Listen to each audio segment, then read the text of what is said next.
Hi everyone, welcome back into the classroom. Welcome to some advancing some Paint It Simply lessons. Paint It Simply is a program that I started almost 20 years ago to teach artists some quick and easy ways or foundational ways to paint with acrylics. And Paint It Simply has a lot of different variations for it, but Paint It Simply is where we begin.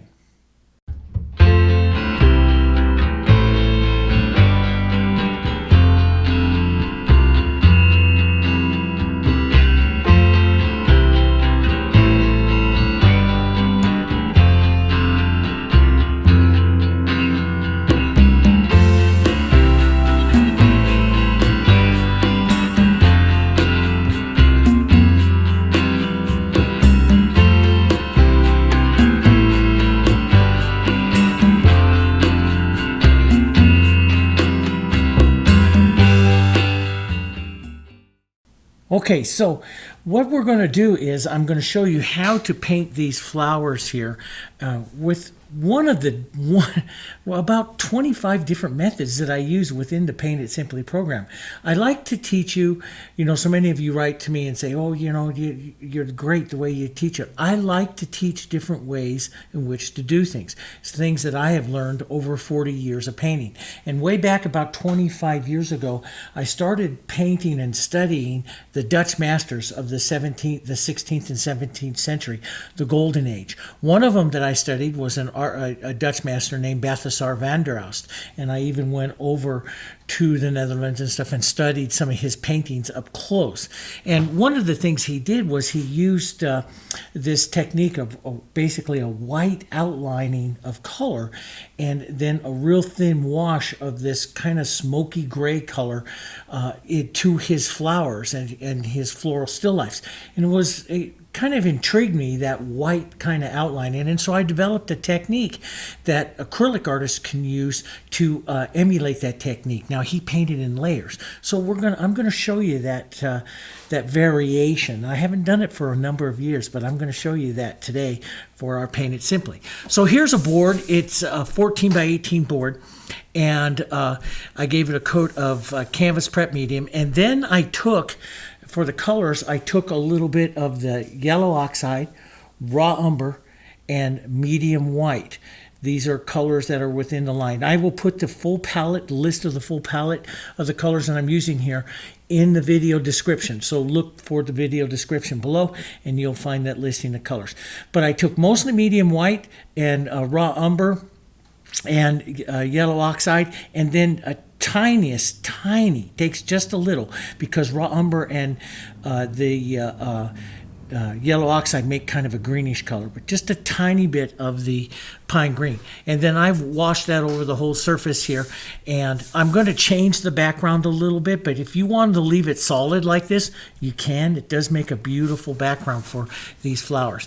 These are heritage roses. I like to get all different kinds of photos and stuff of heritage roses and stuff, so that's one of the things I like to put up a little example of, and then we're going to take those for inspiration. Now, for beginner, I like to even start out, as sometimes some of you think, oh, I can't do that, I can't make that type of, a rose or something like that. Yeah, you can. I believe in starting out everybody doing difficult things, and that's how you learn, is doing difficult things. But we can make difficult things a little easier, and one of the ways in which I do is I tell you and I show you, like sometimes you're painting birds or you're painting portraits or something, you take a little bit of this Durafilm plastic, you can get this from Dick Blick and stuff, you set it over the flower, and you use a permanent marker here, and wherever you draw the line, that takes the edge of the petals here, okay? So I can take whatever petal that I want to do here and put this out, and then what you do is you take a piece of transfer paper. This is artist transfer paper, and you set that down, you take this on, and you go over, and it'll transfer the lines. So I love to paint freehand and draw freehand roses, and I teach you how to do all that. But starting out, sometimes it's difficult and you lose those shapes and those objects, and it becomes frustrating. So transferring like that to get, and this is how I like to start beginners out. Transferring like that will give you a good start of it. And then following along this Balthasar van der Haas technique works even better. What you do is you go through and you preserve some of those lines with, I started out first with like a white liner brush, putting that in because the edges of the flowers and the petals there are mostly going to be white. And so I started that like what he said, and then I started to just expand that a little bit, not using quite as fine a line, but using a larger brush and putting on some of this white. Now, we don't want to use white because that'll be a little bit too light for what we want to do. So that's one reason why I have the medium white out here. The medium white, and we talk about values, medium white is a value 7 and kind of a grade yellow. And so it's a good one to start out with. So what I'm going to do is just take a little bit of, this is a larger, I like to use as large a brush as I can. This is a number 10 Fusion filbert, and what I'm going to do is just come in here. Sometimes I'll use just a variation of the line, the width of the line like this, and I'll push that petal edge in. Sometimes I'll blur this off. This is just white, the medium white and water. Sometimes I'll blur that off. Sometimes if it's on the light side of the flower like this one is right here, I might expand it out a little bit, but I try to leave a little bit of a line here for the shadow. Now, I don't like it to be exactly the same width like what I'm doing going around here, so I will expand it out a little bit so it's not always exactly the same. Now, what is this going to do? This is going to preserve the shape of our rose, okay? So as I'm walking this in here, so what this is going to do is help me to save the drawing that I have here of this rose. So I will know where my edges of my petals are, where shadows are going to be, and this will help me save the drawing. Especially, if you're a beginner, understanding, like I spend a lot of times in the 30 days of roses. Those of you that haven't painted that 30 days, there's a entire playlist, the 30 days of roses that I made, where we did a 30-minute rose, 30 of them in 30 days, and we paint roses really fast with no pattern or anything like that. We learn how to draw and see and paint pretty roses. But sometimes that gets a little intimidating for some, and your shapes will come off a little bit or so. So another way, and this is actually how I really started to understand roses and do, better things, was starting out like this. And this Balthasar van der Haas technique helped me a lot because I didn't lose my rose as I went through the painting process. And I use techniques of glazes and everything to help me set the shapes and stuff of the roses. So here I'll and you don't have to be absolutely perfect, but you can see already just by taking just an extra few minutes here and doing this, you can really capture the feeling of your rose. Now, and I would really do this on the center of interest flowers.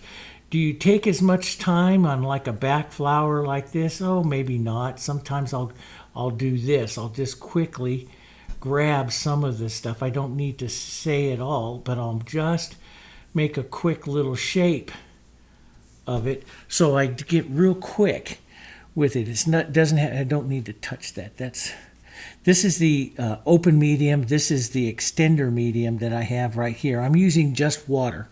So this dries. I want this to dry because we're going to glaze it. Okay, so, and what is glazing? Glazing is a thin application of color, and the Dutch masters use glazing more than any other technique in painting in painting their objects. And so you can go right on the channel here, and I have some Dutch masters of the painting of the flowers, very ultra realism and beautiful florals and stuff that I did for years with the Dutch masters. And they would use more so than blending, they would use transparent layers of paint. And sometimes they would work on 7 or 8 paintings at a time while those layers dried. That's what they would do. And so they would dry in between the layers and glaze up over them. So we want this to dry. And of course, back in their time in the 16th century and stuff, 16th, 17th century, they didn't have acrylics. Those weren't really developed for another 300 years. So they had to wait for their oils and stuff to dry. Well, today we can do a little bit more just by cutting out that waiting time if we use for the layers to dry, if we use the acrylics. Now you can do this also with oils. You can do any kind of modification of it, but glazing techniques normally require your paints to at least tack, to set up. And so that normally takes just a little bit of time. So I've almost got this done here. I'm just going to casually suggest this. This is not going to be the center of interest flower, so we'll work on that. But it gives you can see immediately doing it this way, and this gave me a lot of confidence when, many years ago when I really wanted to learn how to paint beautiful flowers, and so I went in search of all these techniques, and this I felt pretty confident about, being able to paint it. Now, he wouldn't do the leaves and stuff. You could do the leaves, but the flowers were the most important. Now see, this is dry. That's one reason why I like that. That's dry. Now, he went through a layer of glazing. Now sometimes I would do this. Now what is glazing? Glazing is a transparent application of color. Sometimes I will do this if I want it to dry and I want to do multiple layers. I will use water. Sometimes if I want it to stay wet and blend into it, I would use extender. But we want something thin, so we don't want to use this. This keeps it thick. We want to use something thin. I'm going to start out here with just some water. I'm going to take a larger brush here. Oh, actually, let's stay with this one here so we can, and one reason why is so I can get some brush movement. And then what I'll do is I'll look down into the flower, and I'll look out to one of the softer colors here to the outside, a pink, and then we'll glaze it, and then we'll reglaze it again and reglaze it again, making it slowly darker. So I'll make this soft little pink here, maybe these a little bit more of the quinacridone and the light color here, which is the Naphthol Red Light. Let's add a bit of water. Now why water? Because I want this to dry. I want this glazing here to dry. So you see I come up very close to the pink color that's here. Now sometimes I would take, because if you're working on a board and this is very matte, which means it's going to soak up. So sometimes if I want to get the glaze, and I'm doing this only so it dries. And if you're new and you're worried about that, you could use extender and then use a hairdryer on it. That's what I did all the time for years. But so I'll put that water on so it starts to soak it up. And then I come in just like this, and I'll be very soft with this, but I'll just lightly put the color here into the rose. So what you're actually seeing is a little bit of some of this stuff and stuff going on in here, okay? And let's just go, even though these are two kind of separate roses here, let's put a light coat of water. Now see, that light coat of water, what it does is it allows me to move the color pretty easy because it doesn't dry as quick on the surface here. So I'll put in a little color here. Now you could work one flower, and while this one completely dries, you could do that, or you could do both at the same time that I'm doing here. That works. Now let's step up. Let's grab a little bit more color, a little more quinacridone here. Maybe maybe this time I want this and I want to work this a little while longer, so I will use extender. This will keep this wet now for a while because it's a shadow. As I go deeper into my shadow, I don't need to worry about it whether or not it's wet or stays dry. And that's going to be an artist's choice. But now I can come in here like this and I can define the deeper shadows. And don't put it on so heavy that you lose, if you're a beginner, that you lose your pattern or something like that that's helping you see the shape of the rose. You want to be able to see the shape of the rose. But I'm going to put this in. And this doesn't have to be perfect because we're going to work this several times. But I'll put this in lightly here. Okay. Find where that shadow is. Those of you that are learning and drawing roses, we look for this. That's the bowl right there. So if you've done that 30 days of roses and stuff, you'll know that's the shape you're looking for. Right there, the bowl of this flower. And let's lightly here find the bowl coming around this way. And again, I don't have to be perfect because this is just giving me an idea. But you could be more precise with it and stuff like that. That's up to you. Okay, and let's take this, maybe a little pink in this out here, a little further out. And you can see it wants to grab a little bit because I'm working basically over a pretty, the surface here wants to grab onto it because there's not much there. A little bit of extender, but there's not much there. So now quickly, I'm nowhere near what this rose is, but you start to see the light, the dark, the shapes of it, and now we can come in and we can start to paint the rose a little bit more. So I'm going to come in and I'll take a little bit of my quinacridones and my red violet here. And since I'm going to start to work this rose, now I see the rose, I see the petals, I gently see them. Okay, now what I'm going to do is paint the flower. Okay, I'm going to paint the flower into position. So I can start adding this. This is the heavier open medium, which will keep your flowers wet longer. Now, you could still go through this glazing technique here several times until you come closer. I feel I'm close enough. I know where it is that I want to go. So what I'm going to do is look into here to where I see some of my deepest shadows, and that's what I'm going to apply. Okay, into those areas, the strokes, where I see my deepest shadows. And I'll do this. I'll push one corner of the brush here, and I'll turn it over, push one corner of the brush. So what I'm doing is I'm picking it up really heavy on one part of the brush. We call this a side-loaded brush.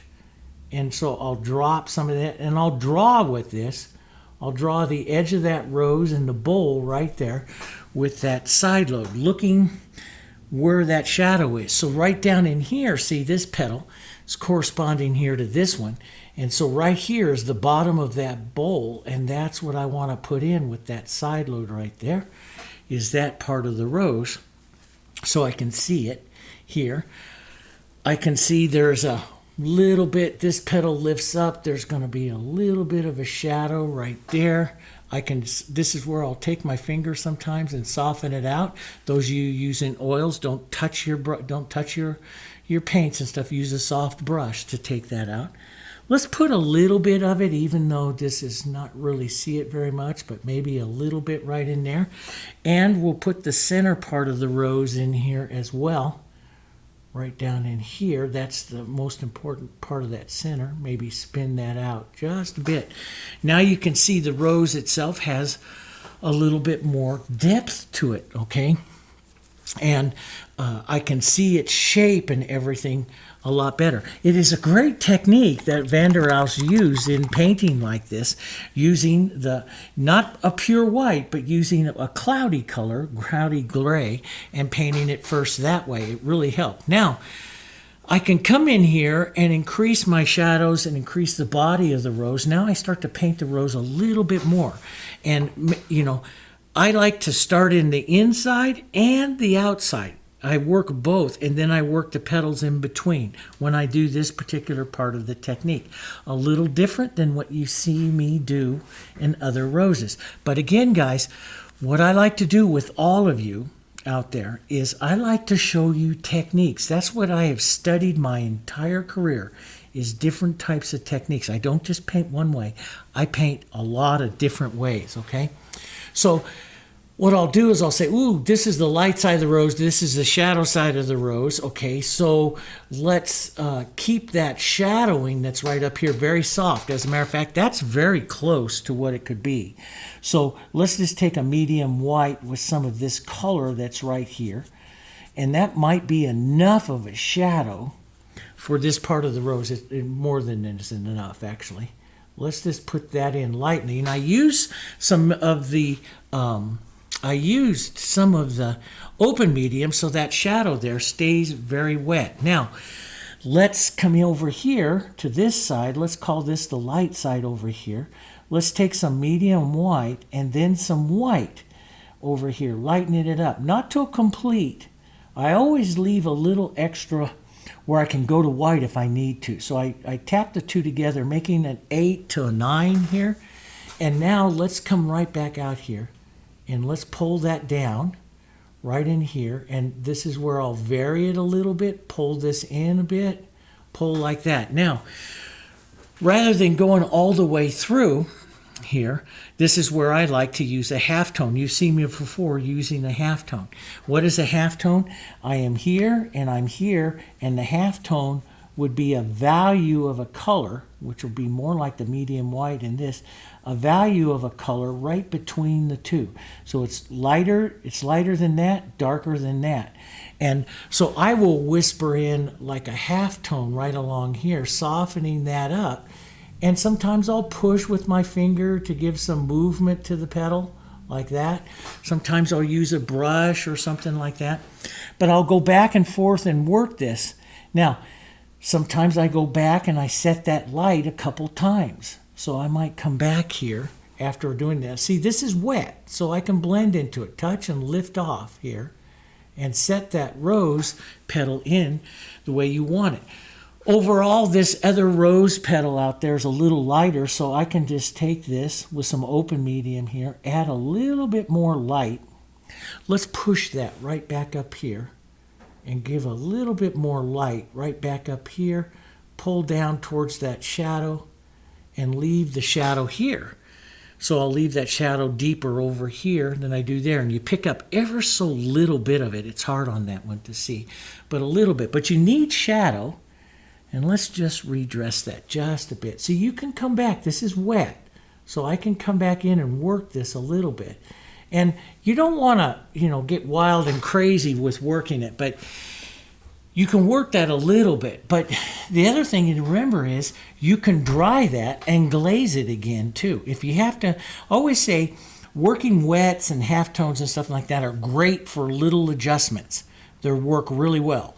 If you're trying to make a big adjustment, like there's so much difference between the values and you're trying to make that adjustment working in there, that gets hard and that can get frustrating. So it's better to do it in stages. Let that dry, do it again, okay? That works the best. Sometimes if I feel my color's a little thick, I'll just add a little extender medium to it. So let's come in here, let's thin that out, add a little bit of extender medium to it right in here. And let's put that pink shadow right down in there. Let's come back out here to our lighter shadow, about a value 8 or 9, right out here. Let's push some of that into that petal. Walk this across like this. Let some of that pink take over there, okay? Maybe, and if I feel too much pink is gone, I'll just go back and pick up another little bit of light. Pick up some light, draw it around a bit if you need to. When you get back down over here, you see the color darkening. So maybe you get back to your shadows. Maybe you get back to your shadows plus a little raw umber. This will gray the color, see? See how that grays the color? As you head down into these deeper shadows, you're going to want to gray that shadow. See, it's a grayer color. So you're going to want to have a grayer color right here. And then sometimes I'll just push like this. Rather than using the soft brush and blend, I'll just push to get some movement into the petals. I like that. You can also take, let's go back here to this light. If you want to make a petal look like it bends a little bit, then add a little bit of a bending curved motion to your brush, leaving a few streaks like this, and the petal will look like it bends down, see? I'm going to soften. I'll just go back here real quick and just soften right along that edge. Light pressure, just light pressure with the brush. But I love to leave this modeling in there. That's what I like to do into the rose, okay? Let's come back out here. We'll pick a little bit of pink, a little bit of our light. So I work very close with those light edges. This is a lighter pink edge right here. And that could be a little more pink. That whole petal's a little more pink, so let's just work a little more pink right into that. Pull that down. I watch the angle at which these petals go in. That's very important. So that one pulls down. So I get the feeling that that's pulling down into the bowl of the rose, and so that's how I paint it. Here's another slightly lighter, little bit of pink, lighter edged one. Again, I'll tap, maybe use just the chisel of the brush to kind of draw that petal, see? Now, this one kind of bends in and drops down. So, and it's very small. You could go to a smaller brush, but I like to use the tip, just kind of bend it in and down. Then I'll go right over to some of my shadows. And let's add some quinacridone, maybe a touch of the red violet here. Make it a little deeper. So I'm making basically my rose, the colors you're going to see here on this rose. And let's touch that right down into here, right along that edge. There. Now, so what do I have? And I've showed you this on other paintings.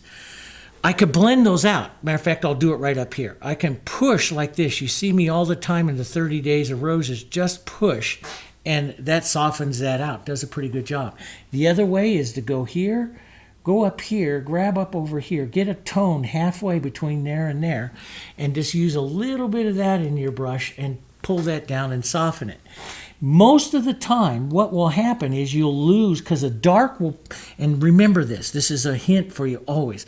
A dark will always paint out a light, very easy, but a light doesn't always paint out a dark. So most of the time when you do that, you will lose some of your lights, and you just have to go back and restate those. I know that happens, because it happens all the time.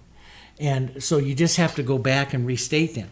But that's why you'll see me on many videos, I always say draw with your dark, because you draw with your dark a lot easier than you can draw with your light. Now here we're using the light technique, but it is easier to draw with a dark. But we can do it with a light as well.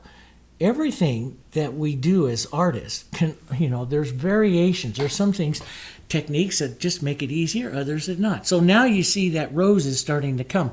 I got this other light petal here. I can see I can push that shadow a little bit more into that shadow. Let's get this color down here, and let's tone that down a bit of umber into it. Let's add a bit of the open medium. This will keep it thicker and toned, and let's just add a bit more shadow right down there. And again, I like to push it around there. Okay, now let's come back out with maybe our medium white, because we're heading down to the bottom of the rose, so let's not add some white to it. Let's just see if we can get away with this. We can add our white. We'll probably have to add a touch of white. But you always got to check sometime to see where your rose is. See, that's kind of pretty, but it could have a little bit of a value or so lighter. So medium white, which is value 7, tiny bit of white here. Let's use that. I'm not going to follow all that undulations of the petals. I'm going to keep it a little simple here and just add a little bit of the light there like that and leave that. And those undulations, if you want to just continue that on here, those undulations, and you don't have to add all of them, but just some suggestions of them here. That'll look pretty nice right there like that on that part of the rose. There. Down over here, that medium white, maybe even a little bit of gray. Sometimes I will add a bit of dirty color, blues, grays, burnt siennas. Down over here, let's get a little more burnt sienna in that. These all make beautiful gray colors, slightly to the blue side here. That helps darken these grays down. I'll add some extender or so to this to Keep those grays wet on my palette for a while and soften these colors out so I get a softer, lighter gray here that works. See, it's pretty little gray that will work. And I'll just see those are still wet because I put that extender and open medium over there. So I can just work that color in there, keeping that rose just a bit softer there. I can, I can make it more of a hard shadow line, cast shadow. That's a cast shadow right there. I could make that, build that up just by building that gray a little bit more here out. Maybe leave a little bit of the modeling and stuff there, or you can put a perfect cast shadow. That's up to you. Look at this beautiful petal here. It's gray to one side, light to the other. So let's just grab some of that gray, medium white, gray color, drop that up over here onto that side, pull that down towards that shadow. And what do you do here? Now I can push because both of those are wet. So I can push, but if it's dry, you may want to put in your halftone. Does that make sense? Or if you find that your values are too far apart, in other words, the light is too light, the dark is too dark, when you push, you won't get a good soft color. You need to assist it with a halftone in there that will assist the transition of the lights to the darks. Something like that. Ooh, I kind of like that modeling of that color. Let's go back. A little bit lighter right up over here, a little bit of pink right here, okay, and let's touch this light here down onto this side. We'll leave that right there. Just lift the pressure and just lightly touch that. Now, since I push that, I can push that, but let me just show you. Halftone, I would come right up over here, right in between the two, and just add that tone right in there. And then I can push really easy and establish that light movement. I think I want to have because this light is so predominant on this other side, I think I'm going to have this light go across this just a bit more here. And I like that movement. See, I like that. And I can curve the petal slightly or do whatever, but I like to leave a little bit of the streaks in there.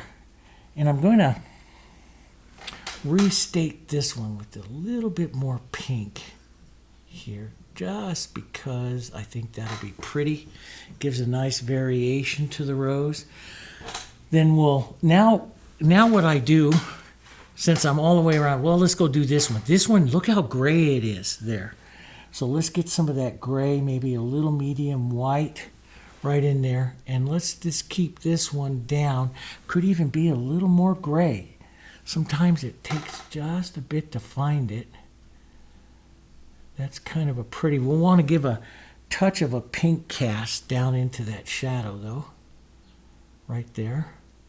And we'll just let this petal just kind of sit back out there on that edge.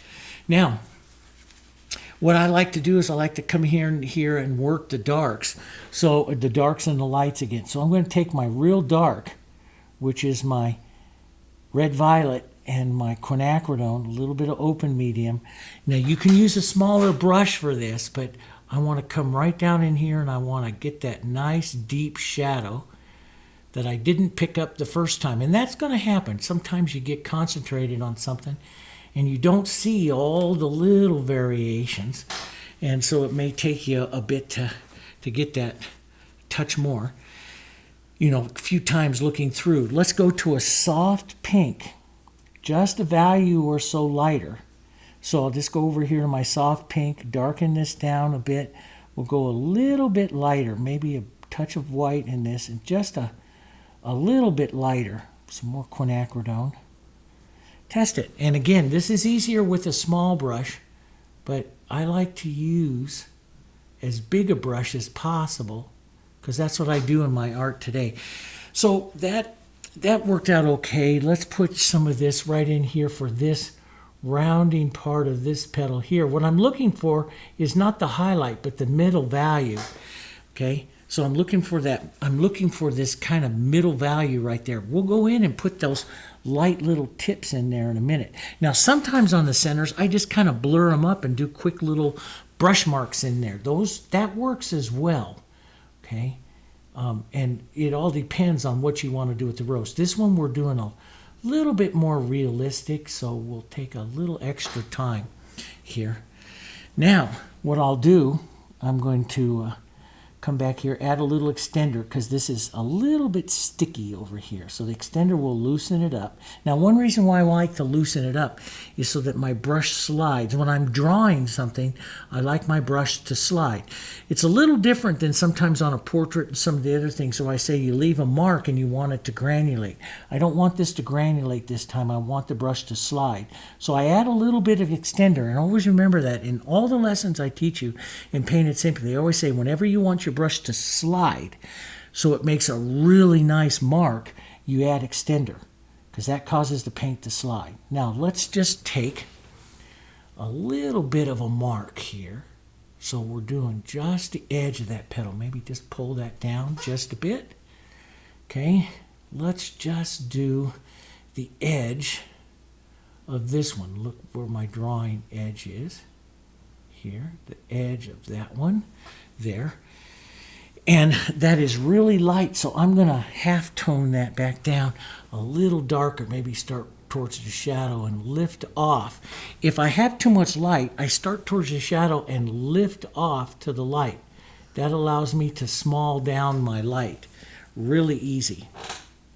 And I'm just going to increase that shadow just a touch more. And again, you can go to a real small brush because it's easier. But I like to use a large brush because I like to turn and use different corners and edges, and that gives me more variation in a lot of what I paint. So I'm going to draw this little light mark down here, maybe cross right there a bit. So I get that emulation of that little light. And I'm using the tiniest, see how much paint's on there? The tiniest little corner, tiny little corner of the brush to do that. And I'll just pull some of that down. I could use the other side to move it and soften it a bit. That's too much right there. So let's take that off. There we go.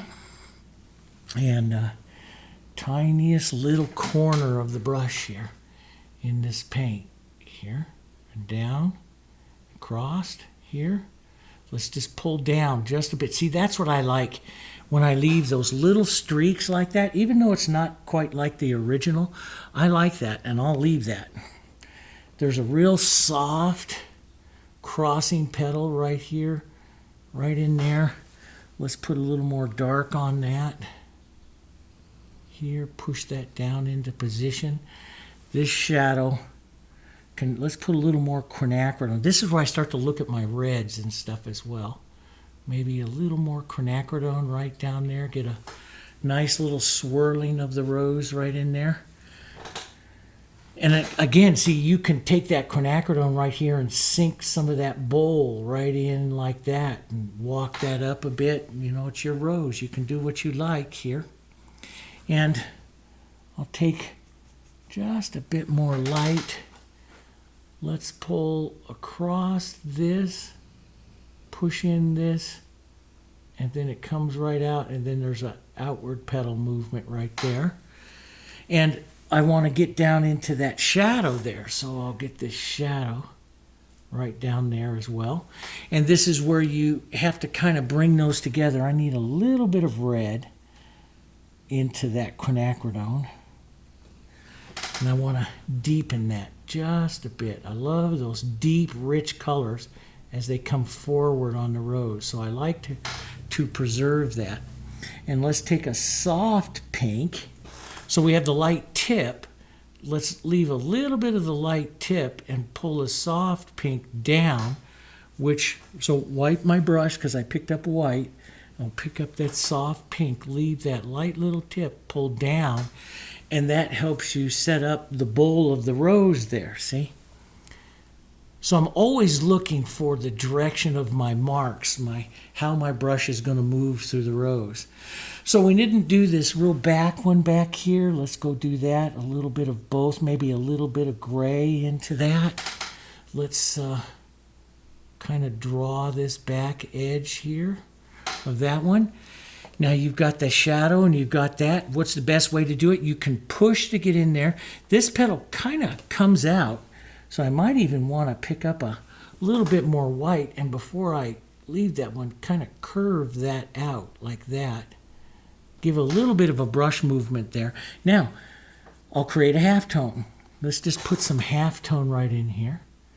And sometimes as I picked up white right there, you can see it just on the edge of my brush. Do you see that? So when I hit that white, that is very important, guys. I'm going to slow down and tell you that real carefully. When you pull out like that and you hit that white and you have shadow on your brush, you make sure you redress it on your palette. Get rid of that white. Otherwise, you'll pull more white down into your shadow on your next stroke and you'll destroy the look of your rose.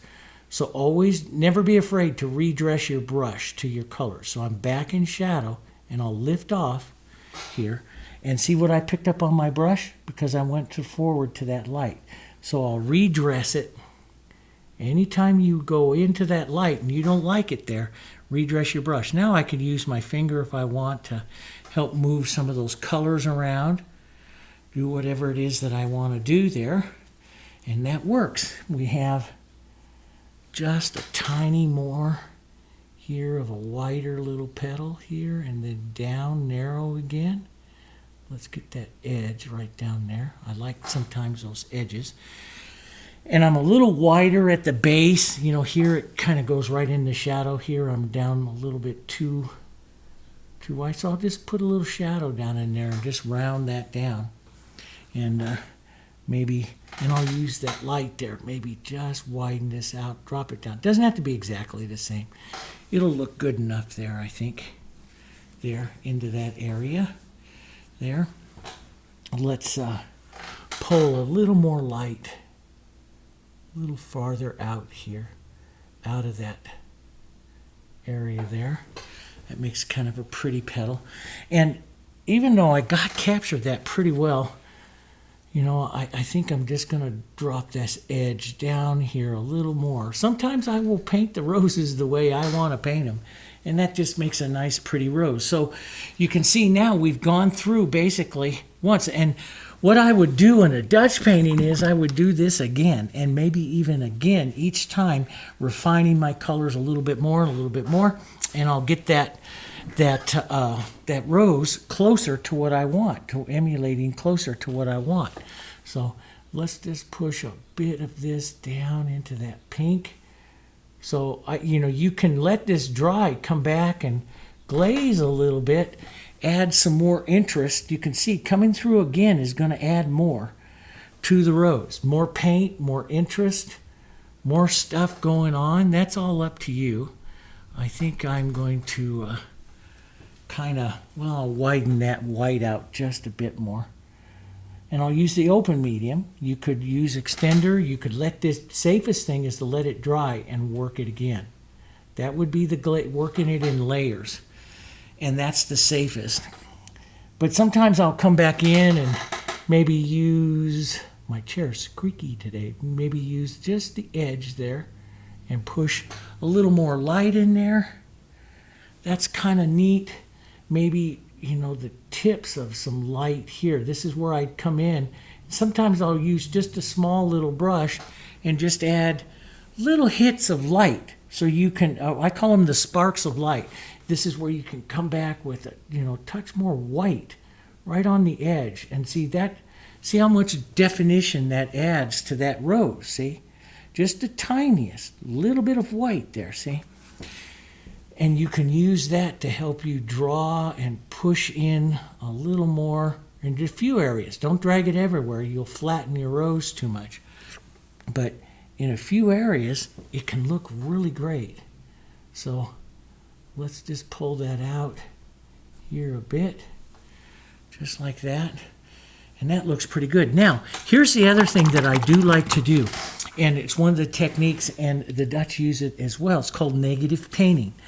And what I do is, and I have entire videos on this, is I'm going to take a little bit of extender here.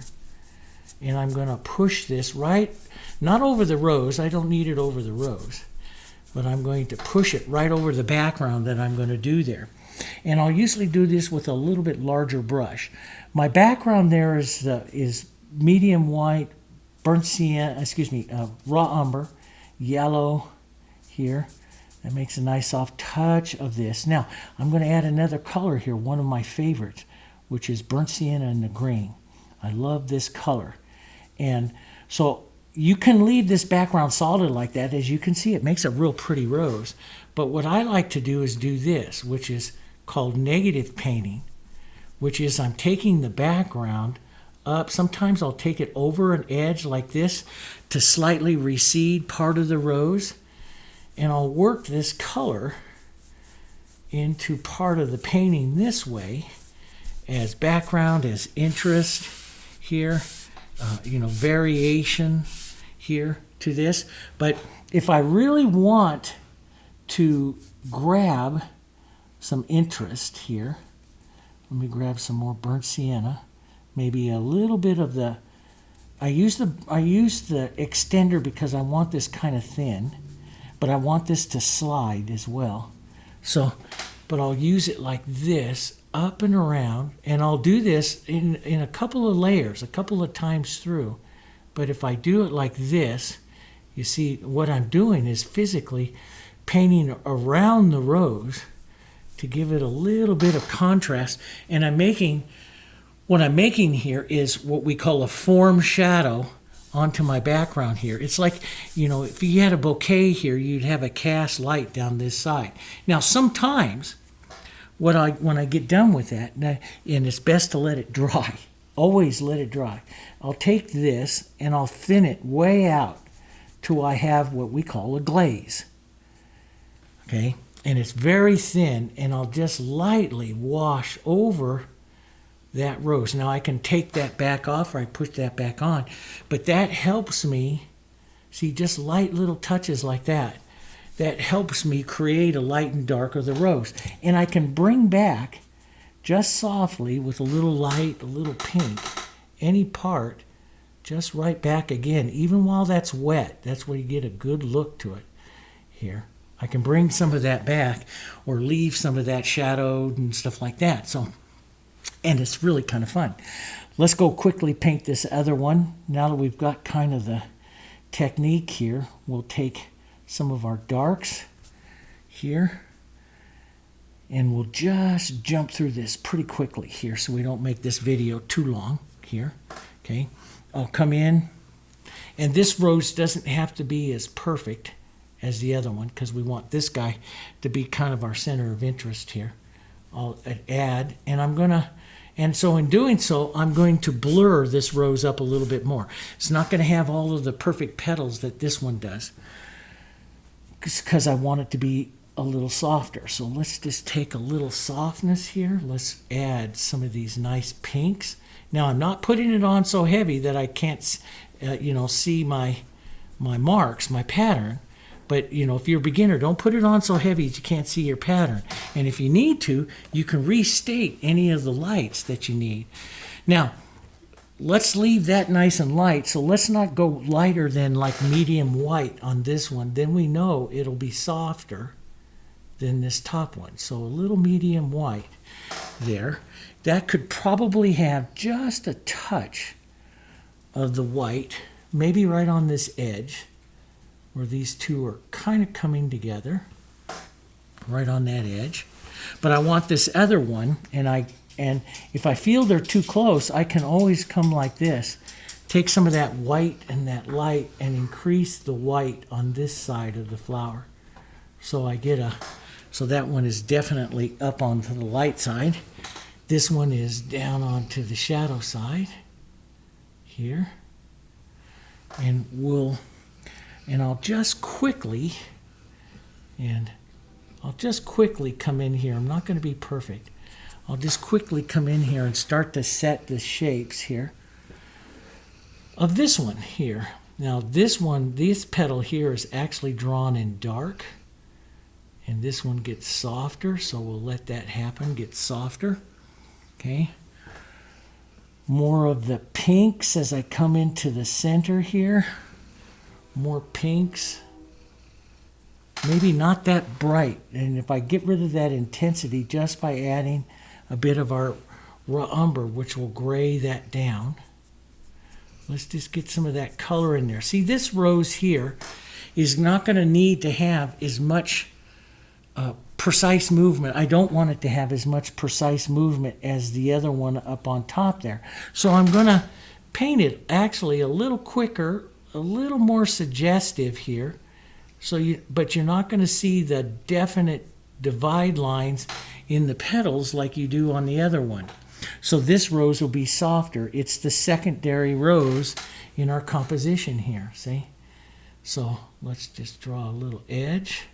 But and instead of being absolutely precise and perfect right in here, we will leave it a little more mottled. So I'll just kind of roll the color around here a bit. So it's quicker. It's casual. Let's roll some shadow in there as well. Here. And so I'm watching, when I paint, and I paint a composition of roses, I watch my roses together. I want this one to have that same kind of swirling feeling to the rose, but I don't want it to have as much movement or interest as this other one that I just did. Otherwise, they will compete against each other. The good Dutch always says you have a queen, and she controls the composition. And those of you that have painted in my lessons before, you hear me talk about establishing a queen all the time. That's what I do in every one of my compositions. I establish a queen, and she controls the composition, the colors I use on her, and the technique and everything I use on her. She controls the composition. So I'll put on that petal. We'll use a soft. We'll just pull down towards the suggestion of a bowl here, like that. That's good. Just soft suggestions here. Soft suggestions of petals, movements, lines. Let's get a softer gray, red, a little bit of green, some of this gray, medium whites, just soft colors back down here. Let's go a little thinner. So I add extender. I want this to slide. I don't want to do very much painting down here. I just want to do mostly glazing of color here. So I'll just keep that all real soft here. Now, if you have lines and stuff out there you got to get rid of, then you have to paint over them and you have to get rid of them. So, you know, I'll paint over the edge here, either with a light or a shadow or a dark. You have to cover them up. Okay? You don't want anybody to see your drawing on there or a pattern or anything. So you work on getting rid of those. And it may take a couple of times, but get rid of them. Here, soft little colors there. I think I can afford to go a little lighter. So I'm using the photo for suggestions, but I think I can afford to go a little lighter, a little more here on this part of the rose before I let it start to sink down and come softer. Maybe just a bit. So that's what I'm looking at. My eye, the detail and everything slowly fading away here on the rose as I go down here. Maybe just an edge here. See? And so if something, you know, if you're playing with something in there and it dries on you, just go back, let it dry. Go back, glaze it, glaze the shadow, glaze the lights, go back, rework it, work it again. It's okay to do that. It works in these types of techniques here. So let's just get a little more pink right out in here. A little more color. Maybe a little more grayness and darkness right in here. You know, I can create more of a shadow, more of a mottled movement here, down in here. So I won't make the petals. I don't need the petals down in here. I want this rose to fade away. I want the viewer's eye right here. See how your eye goes boom right into there? And if it doesn't go boom right into there, I keep painting it until it does go bang. There it is, see? All right. So let's just come over here, push this out of the way. Grab a little bit of our green, our burnt sienna here, which are colors that I like. Let's add here some casual stems right through here, which I like to get that stem and movement down in through there. Here, okay. Right up in here, some casual movements here. Now I like the leaves. I like to do simplistic leaves. I've showed you on other things where you can do more involved leaves, but I generally do a light side and a dark side, and I'll push the color on like this. Okay, this is pine green, and I'll vary sometimes a little red and yellow here. You know, younger leaves are more orange and stuff, but I'll vary them a little bit. Let's put a little more green over onto this side. So I have extender mixed up with this, so it's going to stay wet here for a few minutes. But I generally paint the leaves as quickly as possible because they're there as support. They're not there as interest. They're there as support. Now, after that's set just a little bit, I like to pull off like this some of that color and reveal, and I change my finger position. Sometimes I'll imagine where that center line is, and I'll just pull off here towards that center line. Just some movement here of this, here like that. Sometimes on some leaves, I go ahead and give them a highlight. So I'll take a little yellow green. Let's use a medium white so it doesn't get too light on us. Maybe a bit of our burnt sienna in here, and we'll use a bit of a light on that side. And generally with real quick leaves like this, I just pull a light and shadow. You know, sometimes I'll pull the light just out like this and leave, you know, a few different marks onto it. And you'll all find your techniques that you like. But sometimes even with this one right here, I'll put just a bit of the green into it. Pull that down just to give some movement here. But the leaves, their job is to just add that tone and that movement there. Let's go darker right down in here onto this one. That'll give a good contrast down there. Green, burnt sienna, maybe a little more green right in there on that side. There, like that. And you can pull back a bit to make it more casual looking. Let's take a bit of our burnt sienna and the green and just make a vein line. And sometimes like on this one, I'm going to transition that vein line here to a little bit of a light color as it comes down this leaf here. So I'll hit that light as well here. Just a little bit of color. See, just kind of break it up. Keep it really, really casual here. So I'm just kind of modeling these colors together. And so the leaves, I let the background, see, I let the background there do a lot of the painting and the movement. And I'll pull off a bit. And, ones that are further back here, I'll use more extender sometimes, make them more transparent. Widen these out, just kind of turn the brush and give it some different movements, flats and angles. I paint the leaves I like how Helen Van Wyck always says, play the leaves. Be very playful with them. I'm going to get a fresh paper towel. Very playful with the leaves here.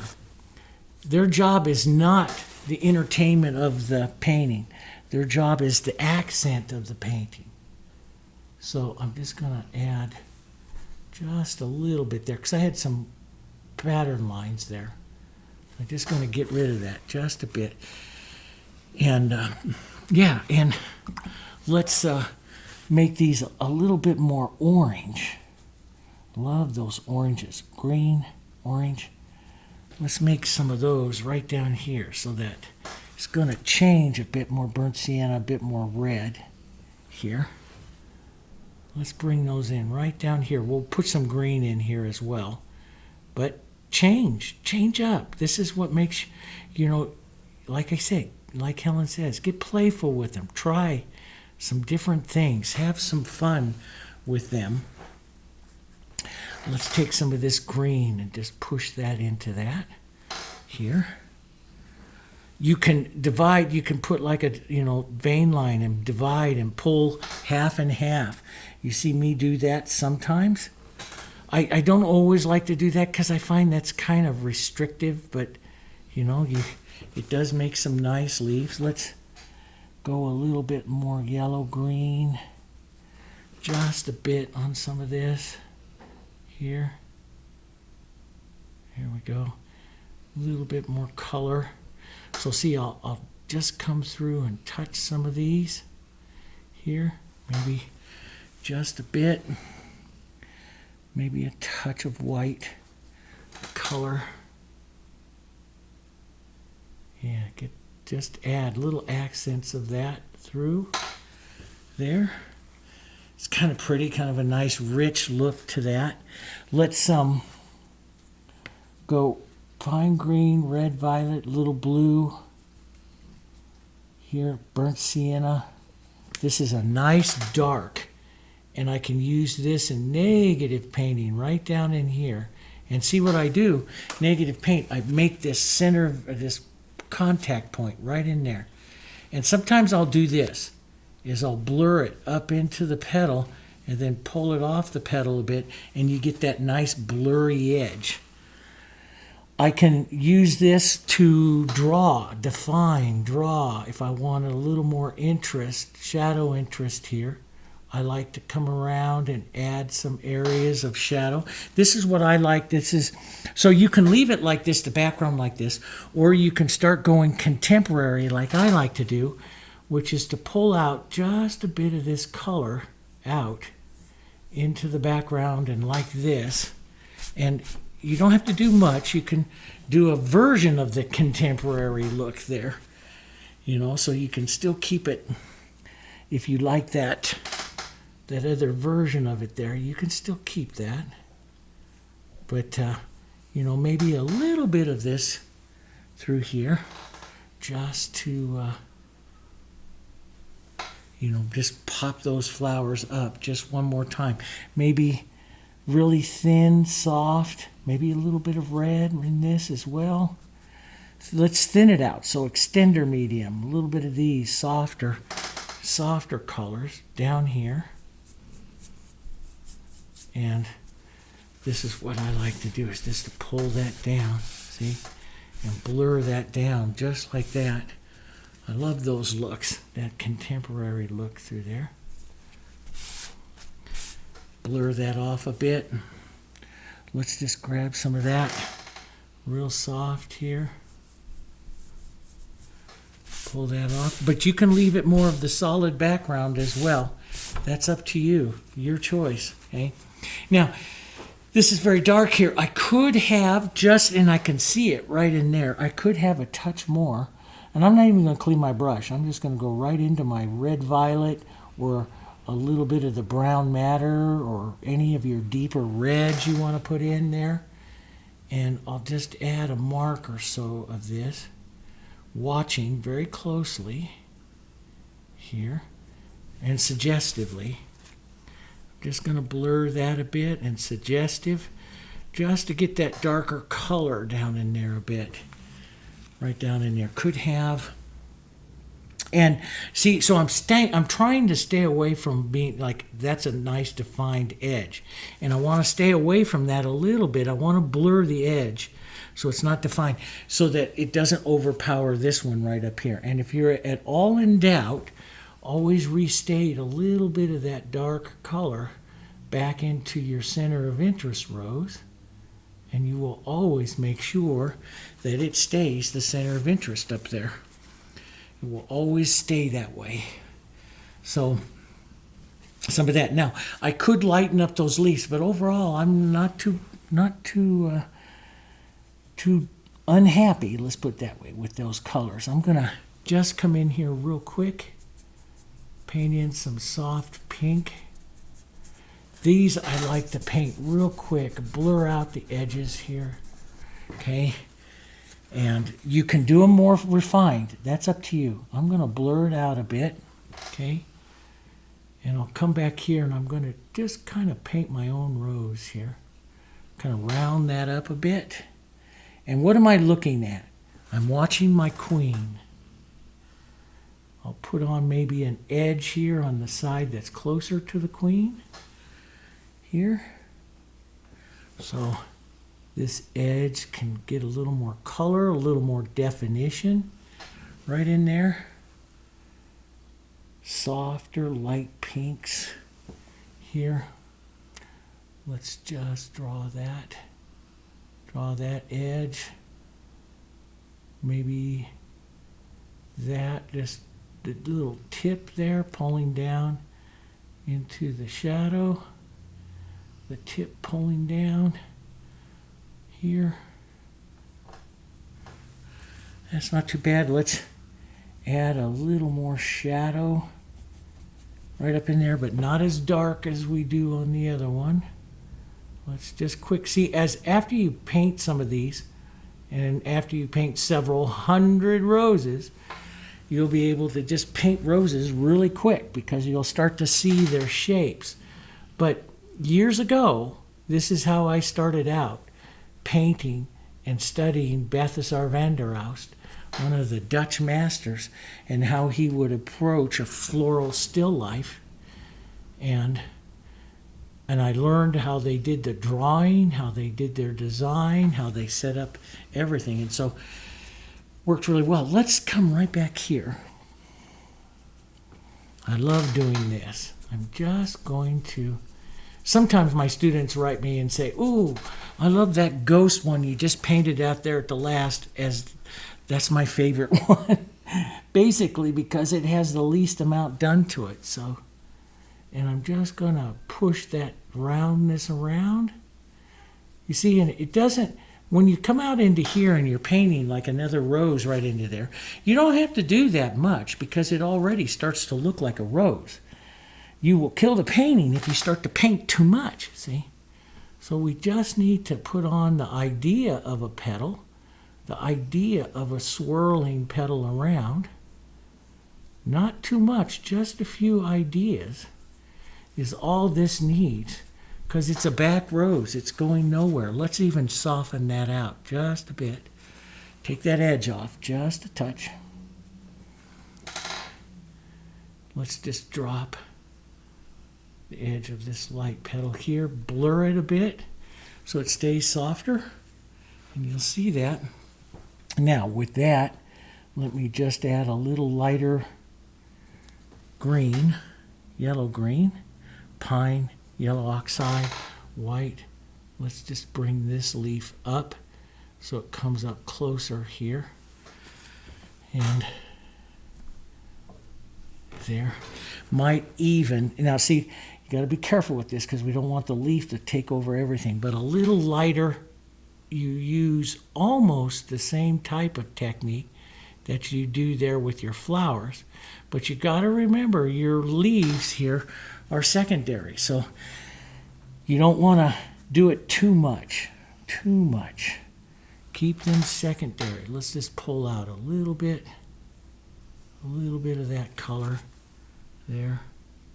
A little bit of that green there. I always like to leave the leaves secondary in the painting. Secondary, which means they never get as much interest as the main parts of the composition here are roses. But they can have a little more here. Let's just pull back down a little bit of that, head towards that imaginary vein line on that leaf. Just build it up a bit. Let's build this up a bit here. There we go. Softer. And just like that. So that's kind of pretty. You could do a little more in here. Now see, I have it very, very soft there. And let me just show you what that edge can do. Let's just take a little bit of light paint, tiny bit on my brush. If I bring this edge out, just right there, the edge of this petal reaches out a bit and gives a little bit more of a translucency, or a little bit more of a soft, a little bit more of an edge, bringing that edge of that rose just a touch forward. That's up for you to decide. Do you like it a little softer, or do you like it a little partially there? That's all up for you to decide. This little edge might be more. So what I do, and it's, I learned this kind of little techniques there from actually studying portraits. And some of my students go, you're crazy. You want us to learn how to paint roses by studying portraits? Well, in portraits especially, there was a portrait teacher that I painted everything he did and every lesson he ever wrote, John Howard Sandon. And I just loved his work. And he passed away earlier this year.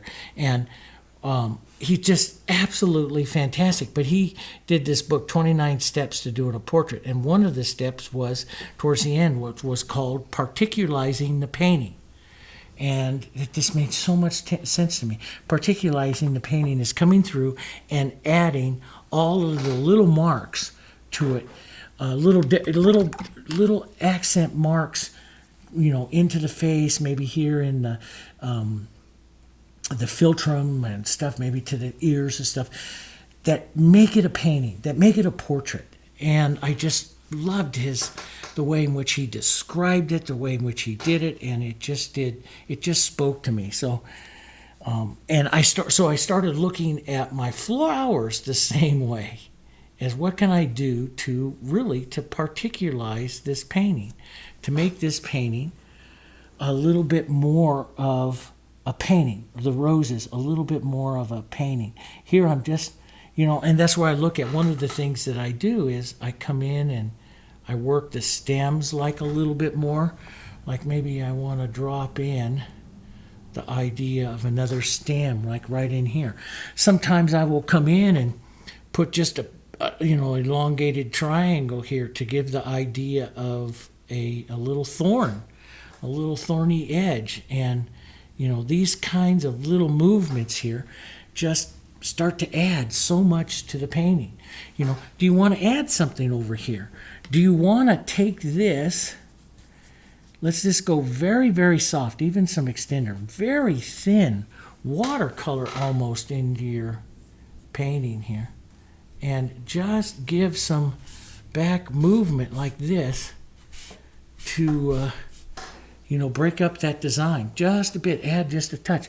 And you'd look at other artists might come in and just say, oh, okay, let's just take a little bit of an edge right like that, or maybe right here a little bit of an edge, not so much to take away the look, but to pull down and to make that flower come just a little bit more light, because we don't have a whole lot on it. We've kept it very soft. It could have some more work to it. That's all stuff that's going to be part of your look. Do you want to come in here and add just the slightest little bit of light? Let's see what that looks like. This is our painting, right?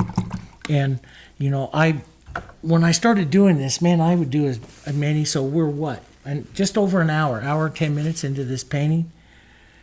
And I would, so we've done it very quickly. And so I can do 3-4 of these paintings a day and try all different kinds of things. And that's what I would do. But let's add a little bit of light to this. Just some white, some extender here, some dirty color. And just a soft light maybe right back up over here. Not much, not much, but just a soft light. See what that looks like. And a lot of times I like doing it. Now, acrylics will dry a little bit darker, so you have to actually make it a little lighter than maybe what you think here. But pull some of that through. Get that and break up that background just a little bit, and drag. I love to drag one color over the other, and that makes a softer application of it. You might want to put a leaf or something right back there. You can play. You have lots of time. You can play and try and do.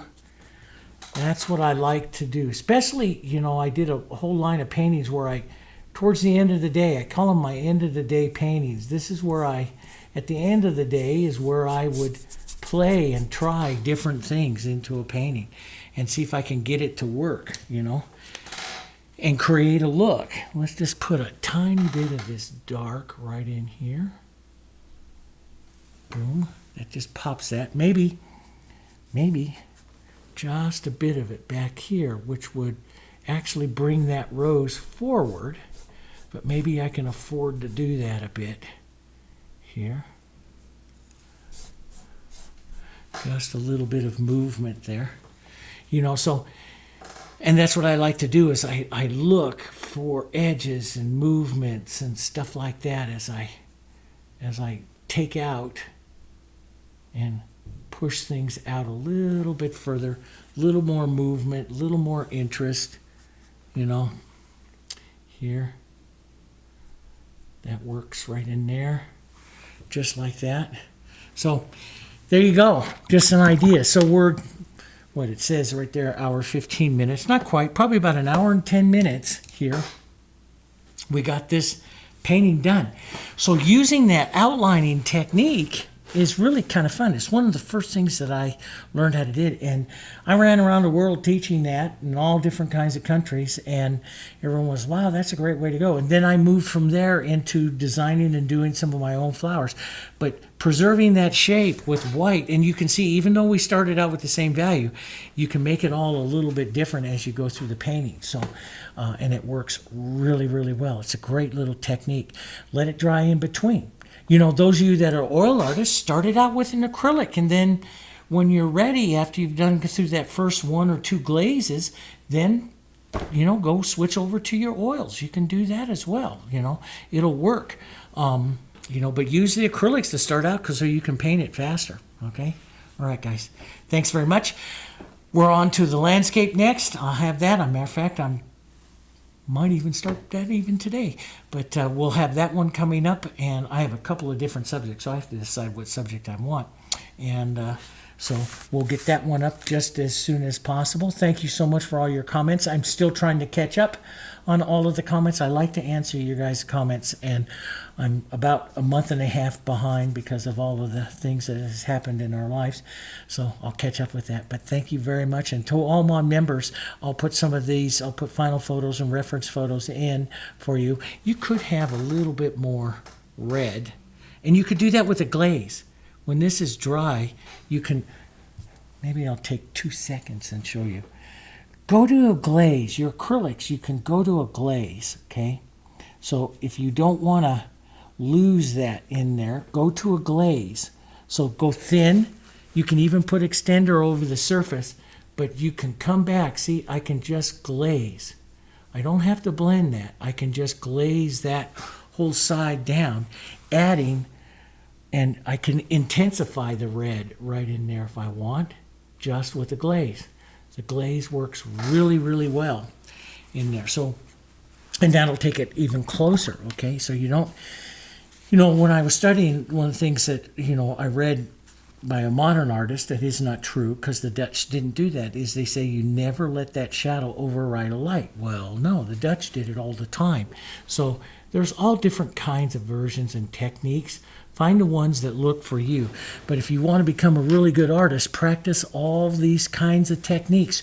Try them all. I got lots of them. And that just all goes right up in here into your library, and then you pull those techniques out as you're trying to find your own styles, okay? All right. I'll see you guys on the next one. Thanks. Bye-bye.